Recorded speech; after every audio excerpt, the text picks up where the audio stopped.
Hello student, हम पढ़ रहे हैं जो हमारे संविधान में 22 भाग दिए गए हैं उसके बारे में बारी बारी से डिस्कस कर रहे हैं। पार्ट 1, पार्ट 2 और पार्ट 3 को हम लोग डिस्कस कर चुके हैं।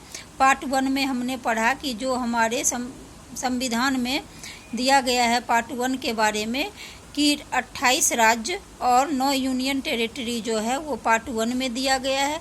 पार्ट 2 में सिटीजनशिप के बारे में दिया गया है। पार्ट 3 में फंडामेंटल राइट्स के बारे में पढ़े, जिसको हिंदी में मौलिक अधिकार कहते हैं।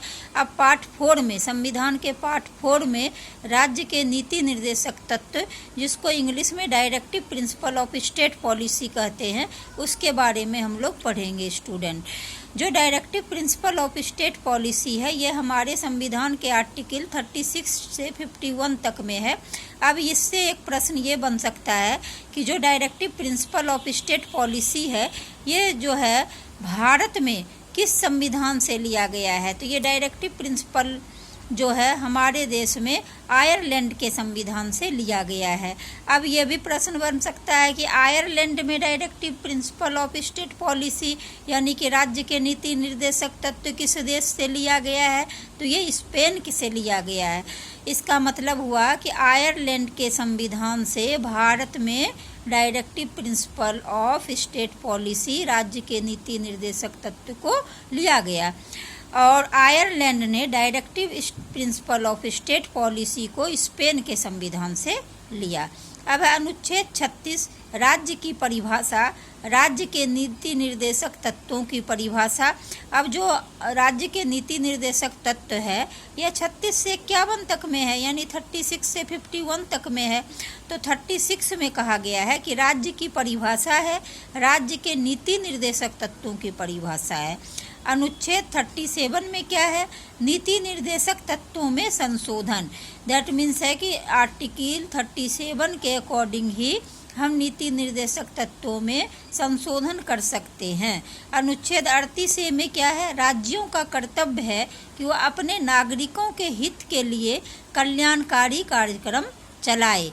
सेकेंड है, कर्मचारियों का स्वास्थ्य और क्षमताओं को बनाए रखना भी राज्य का कर्तव्य होगा। अनुच्छेद 40 में है कि प्रत्येक राज्य का यह कर्तव्य है कि उसमें पंचायती राज का प्रावधान है। आपको पता है कि अनुच्छेद 40 में यह लिखा गया है कि हर राज्य का यह कर्तव्य है कि उस राज्य में पंचायती राज का प्रावधान हो। पंचायती राज 3 स्तर के होते हैं, पता ही है, पंचायती राज, ग्राम पंचायत, पंचायत समिति और जिला परिषद। इसको भी हम डिस्कस करेंगे जब पंचायती राज 73वां संवैधानिक संशोधन पढ़ेंगे तब। पंचायती राज को संवैधानिक दर्जा 73वें संविधान संशोधन अधिनियम 1992 के तहत, जिसमें पंचायतों को 29 कार्य बताए गए। दैट मीन्स पंचायती राज को संवैधानिक राज्य का दर्जा कब दिया गया, 73rd अमेंडमेंट एक्ट हुआ 1992 में। इसके अनुसार जो है राज्य को पंचायती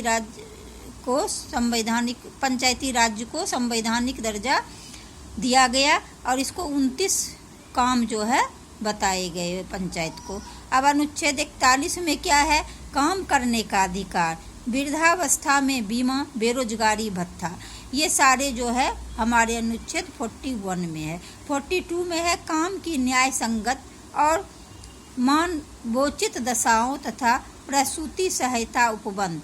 मतलब अनुच्छेद 42 में है काम की न्याय संगत और मानवोचित दशाओं तथा प्रसूति सहायता उपबंध, ये सारे जो है प्रावधान संविधान के अनुच्छेद 42 में दिया गया है। कार्य रोकने की मानवीय दशाएं, ये सारे किस में दिया गया है, संविधान के अनुच्छेद 43 में है कार्य को करने की न्यूनतम मजदूरी। मतलब किसी भी काम को करने के लिए न्यूनतम मजदूरी क्या होगा यह भी राज्य तय करेगा। हमारे संविधान में जो है यह कहा गया है न्यूनतम मजदूरी जो है हर किसी को मिलना चाहिए। अनुच्छेद 44 में नागरिकों के लिए एक समान सिविल संहिता। भारत का इकलौता राज्य जहां पर यूनिफॉर्म सिविल कोड लागू है वह कौन सा राज्य है, वह गोवा है। भारत का वह कौन सा राज्य है जहां यूनिफॉर्म सिविल कोड लागू है, तो वो है गोवा। 45 में है 6 से 14 वर्ष के बच्चों को निःशुल्क एवं अनिवार्य शिक्षा का प्रावधान। 45 में 6 to 14 ईयर्स के बच्चों को जो है विदाउट एनी फी जो है इम्पोर्टेंट शिक्षा का प्रावधान दिया गया है, जो कि अब हमारे कॉन्स्टिट्यूशन के 21 आर्टिकल में ये मौलिक अधिकार इसको दिया गया है। 6 से 14 तक के बच्चों को अनिवार्य शिक्षा। 46 में है development of SC and ST। जो SC एंड ST है उसका डेवलपमेंट किस प्रकार से किया जाए, यह जो है हमारे संविधान के आर्टिकल 46 में है। SC means schedule caste, ST means schedule tribe. 47 में क्या है, किसी भी खाद्य एवं मादक पदार्थों पर प्रतिबंध। जैसे कि अभी बिहार में जो है दारू बंद है, तो वो जो है संविधान के आर्टिकल 47 का यूज करके जो है खाद्य एवं मादक पदार्थों पर प्रतिबंध लगा सकता है। 47 में है गाय, बछड़े एवं दुधारू पशुओं की हत्या पर प्रतिबंध। 47A में है जो है गाय की हत्या नहीं कर सकते हैं, बछड़े एवं दुधारू पशुओं की हत्या पर प्रतिबंध भी संविधान के आर्टिकल 47 में लगाया गया। 48 में है राज्य में कृषि एवं पशुपालन का विकास। दैट मीन्स है कि 48 संविधान के आर्टिकल 48 में यह कहा गया है कि किसी भी राज्य में कृषि एवं पशुपालन के क्षेत्र को विकास देना चाहिए। 48 में है डेवलपमेंट ऑफ इन्वायरमेंट, क्योंकि हमारा इन्वायरमेंट वातावरण सही रहेगा तो तभी सभी कुछ रह सकता है, क्योंकि इन्वायरमेंट जो है मोस्ट इम्पोर्टेंट है, अच्छा रहना। 49 में है राष्ट्रीय स्मारकों की रक्षा करना भी राज्य का कर्तव्य है। जितने भी हमारे राष्ट्रीय स्मारक है उसकी रक्षा करना हर राज्य की ड्यूटी है। यह जो है हमारे 49 आर्टिकल में बताया गया। 50 में है कार्यपालिका और न्यायपालिका को पृथक करना। आपको पता है कि कार्यपालिका होते हैं, विधान पालिका है होते हैं और न्यायपालिका होते हैं। ये संविधान के आर्टिकल 50 में ही कार्यपालिका को अलग रखा गया और न्यायपालिका को अलग रखा गया, ताकि जो है दोनों एक दूसरे को हस्तक्षेप ना करे। 51 में है राज्य में आंतरिक और बाहरी शांति को बनाए रखना राज्य का कर्तव्य है।